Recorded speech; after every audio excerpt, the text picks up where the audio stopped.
Այսօր հանգստյան օր է և մենք որոշել ենք տանը հավաքվել ընտանիքով ու ընկերներով խորոված պատրաստելու համար։ Հայաստանում խորովածը պարզապես կերակուր չէ, դա իսկական ծես է, որը միավորում է բոլորին։ Առավոտյան շուտ գնացի շուկա, թարմ միս ընտրելու։ Լավ խորովածի համար ամենակարևորը մսի որակն է։ Ես վերցրեցի խոզի փափկամիս, մի քիչ էլ յուղոտ մասեր, որպեսզի հյութեր ստացվի։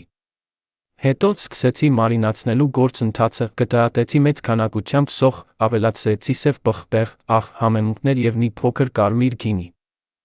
Միսը պետք է մի քանի ժամ մնա համեմունքների մեջ, որպեսզի ներծի բոլոր համերը։ Կեսօրին մեր ընկերներն արդեն եկան։ Տղաներով դրսում, բակում, սկսեցինք վառել մանղալը։ Գրայքի վրա դրված չոր փայտի բույրը միանգամից ստեղծեց հատուկ մթնոլորտ։ Մինչ միսը տապակվում էր, աղջիկները պատրաստում էին թարմ կանաչի լոլիկ, պարունք և տնական լավաշ։ Երբ ամեն ինչ պատրաստ էր, մենք նստեցինք մեծ սեղանի շուրջ։ Զրույցները, կատակները և ջերմ մթնոլորտը տևեցին մինչև ուշ երեկո։ Այսպիսի պահերը մեզ հիշեցնում են, թե որքան կարևոր են մարդկային անկեղծ հարաբերությունները։